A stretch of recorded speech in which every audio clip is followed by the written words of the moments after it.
Yep. Yep. There we are. Hey, everybody, we're going to pretend that this isn't odd and that Bryan is not sitting 4 feet to my right in the same room. This is a test run on how we should do this, whether it should be one camera with both of us in the shot, or whether it should be two cameras with us both sitting 5 feet apart, and how the microphones are going to work in that regard. So just tell us if it sounds weird. Is my mic picking up Bryan? Is Bryan's mic picking up me, or do we sound great? Hi, Bryan. Hi, how you doing, Jeffrey? Good to have you here in Oxnard. Welcome to the fray. Thanks, man.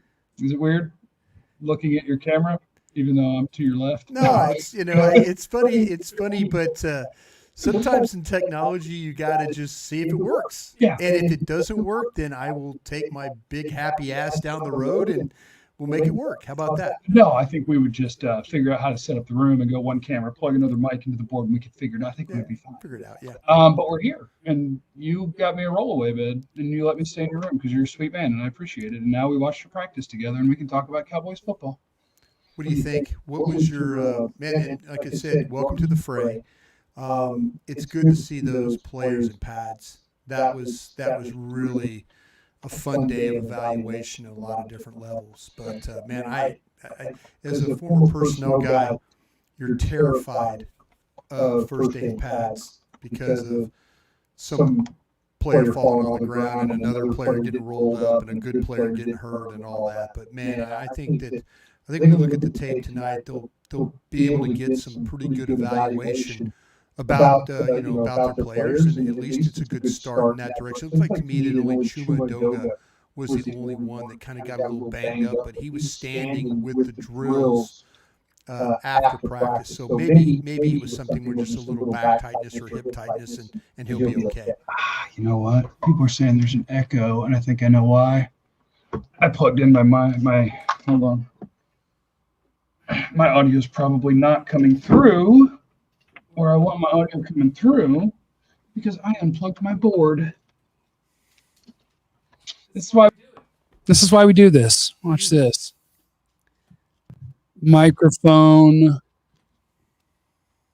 Roadcaster, go. Does that sound better, people? Let me know. There we go. There you go. There you go. Much better. Yep. So you see what happened?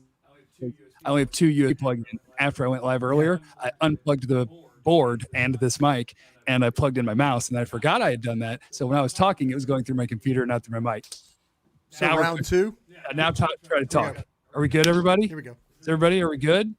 They said it's when Bryan talks. No, that's probably because it was coming through my laptop when Bryan was talking because my mic wasn't on. Try it now, Bryan. Say words. Hello, words. Hello, words. Hello, words. What do you think? Still bad? Still echo? Still all kinds of problems and stuff like that going on?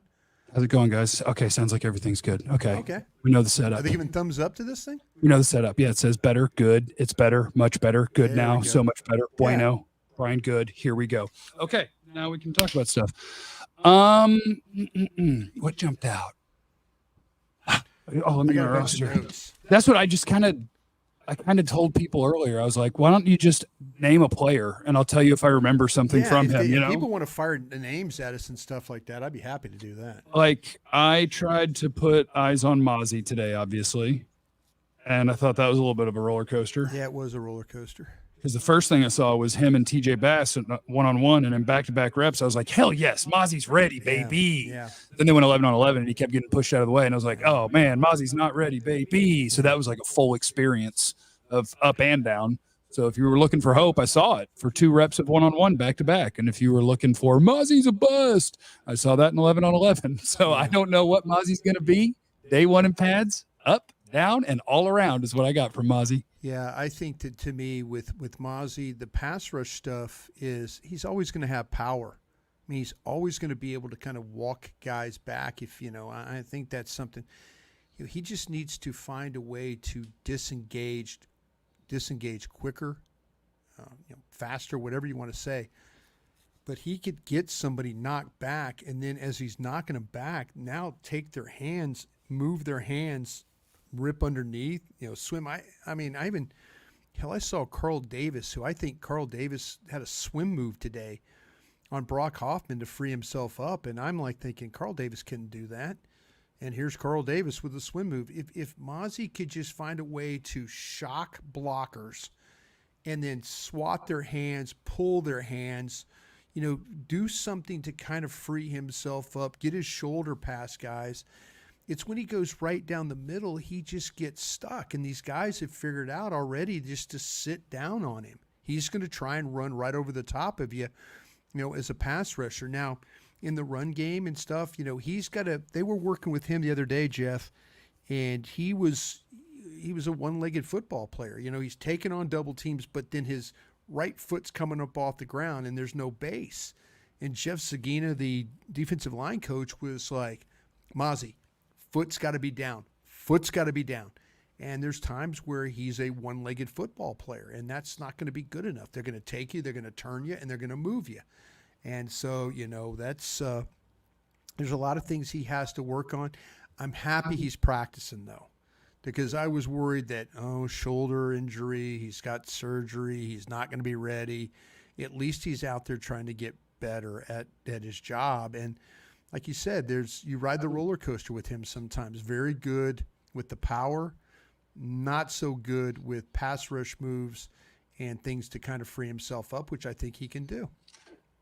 I don't know. If Carl Davis can throw a swim move, Mazi Smith can throw pass rush moves.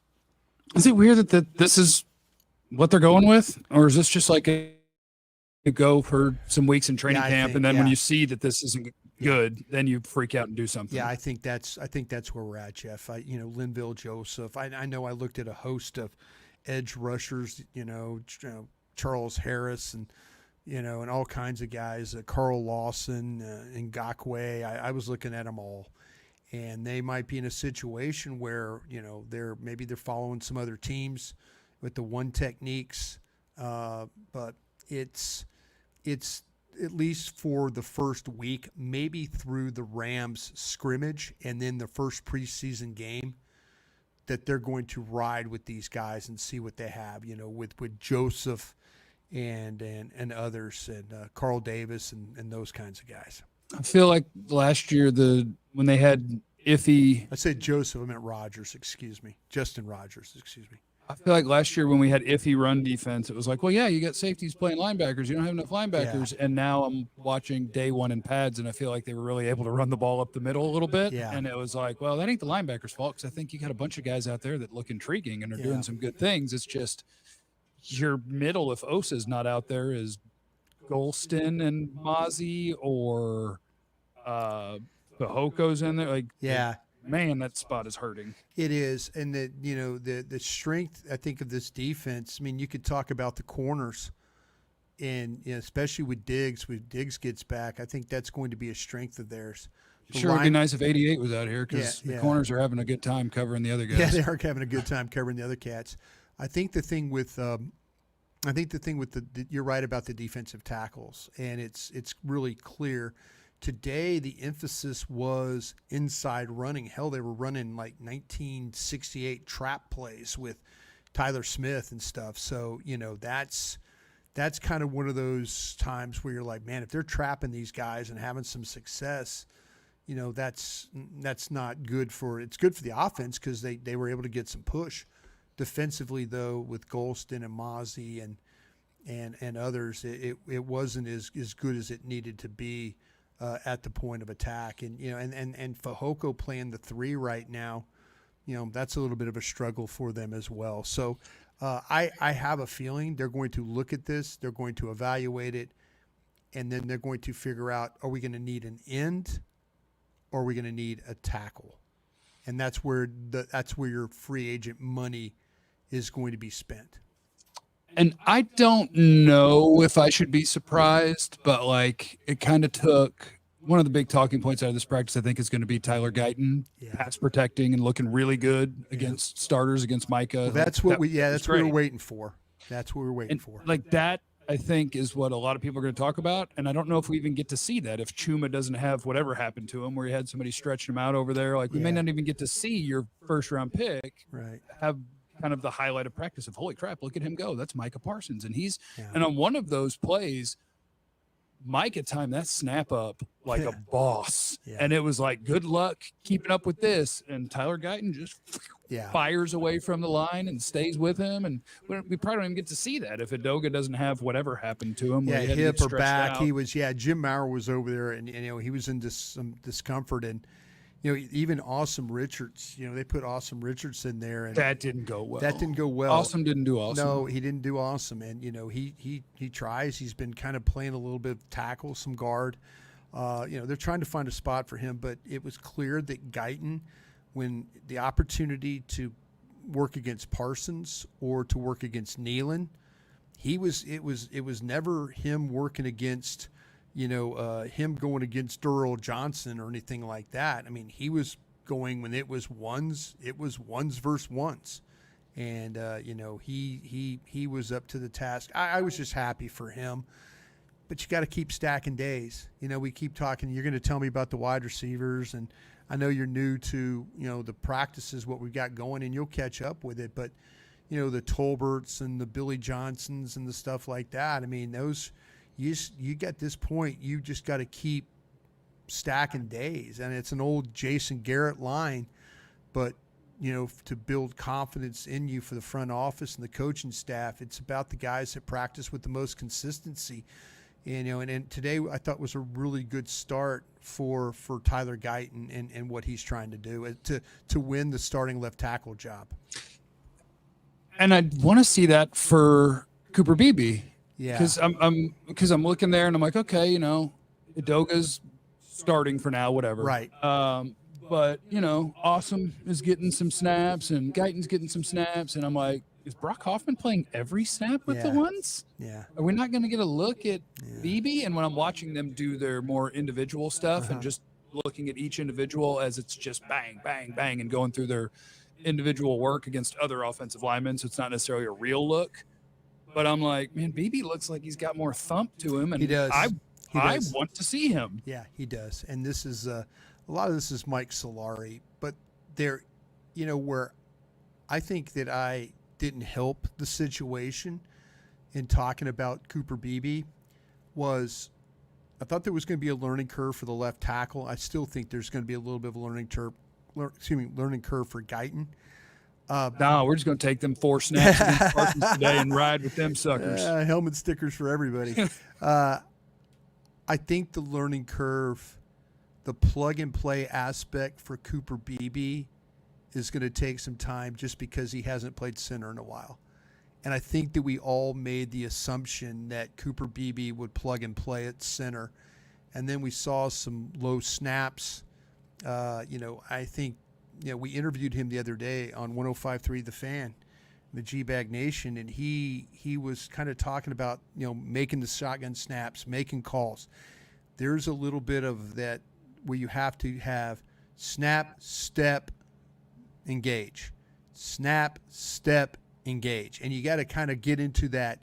If one of those things gets messed up, then it kind of messes up everything else. And I think the learning curve for him getting back on that horse of playing center might take a little bit longer. We immediately thought, well, just work him alternate reps with Hoffman and you'll see who's the better player. Right. I think Cooper Beebe is the better player. I just think right now they trust Brock Hoffman a little bit more when it comes to the calls, the snaps. But as soon as the learning curve shrinks, maybe we'll see more of Cooper Beebe, and it'll be, in these preseason games and the practice against the Rams. And hopefully that'll be the case where, you might have 2 rookie starters at center and left tackle. Yeah, and the guy that is going to play between the center and left tackle, I guess, this isn't even something that was really on the radar, but just in the watching their individuals and then the team stuff. Yeah. Like, I know he was really good last year, and people know that. If you're thinking that was fluky or what's he going to be, well, Tyler Smith looks awesome. Tyler Smith. It is all locked in and everything's in sync, and it all looks so good. We've got a lot of guys and gals that post clips of like practice, and I love every one of them for doing that because I think it gives everybody a real feel out there in the world who wants to watch them practice. you could just see in the one-on-one stuff, the footwork, the hand placement, the strength, the ability not to get flustered or frustrated with the way that somebody's rushing him. That Tyler Smith, man, he is beyond his years. He looks very old man body. He looks kind of broken down in a way. Oh no. But I mean, broken down, like he's not like he's not like Tyron Smith looking guy. I mean, he's a big guy. Yeah. But he's kind of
Can I put myself right back in? Am I right back in? Mr. Mike, is the show over? Stand by. Guys, am I back? It looks like I'm back.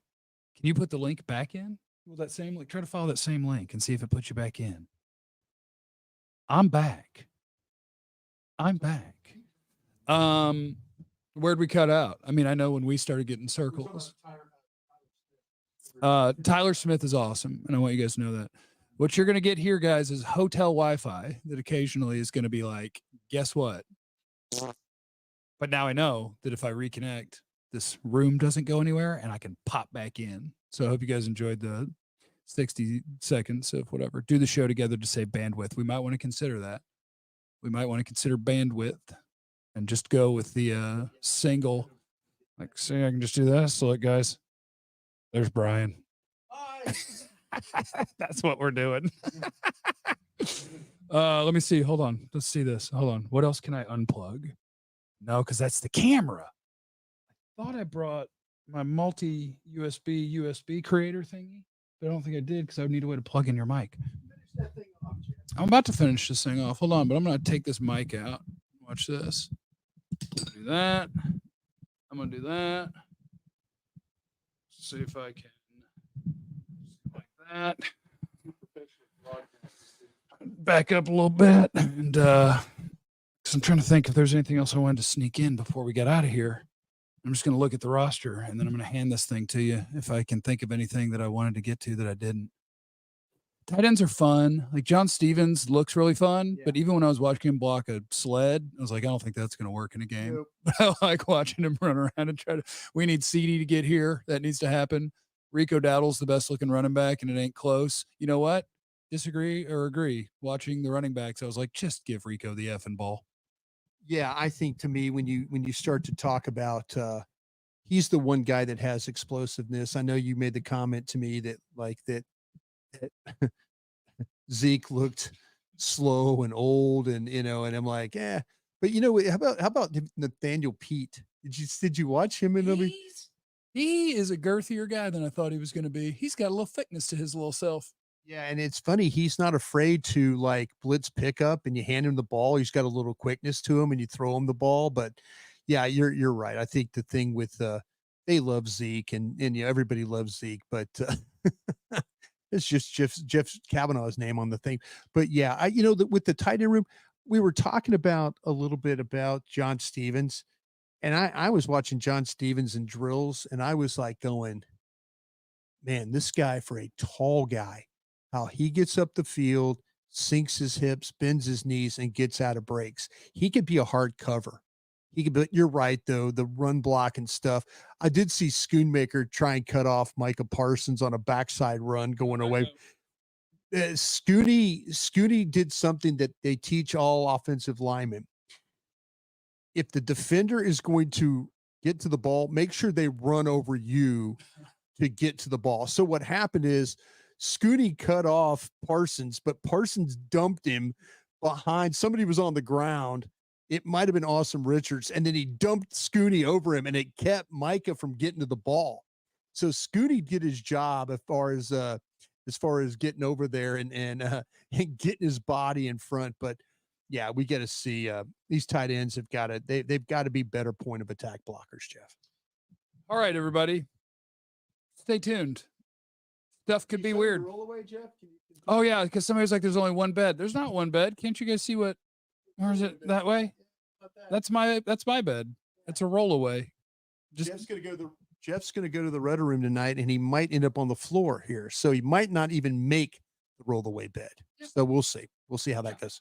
Stay tuned. These broadcasts will be a train wreck, and it'll be fun. Go Cowboys, right? Go team. Yeah. Remember, you have no idea what anyone's going through. So be cool to everyone. We love you. Shout out to the guy that I blocked in the chat because he said something stupid. Be easy.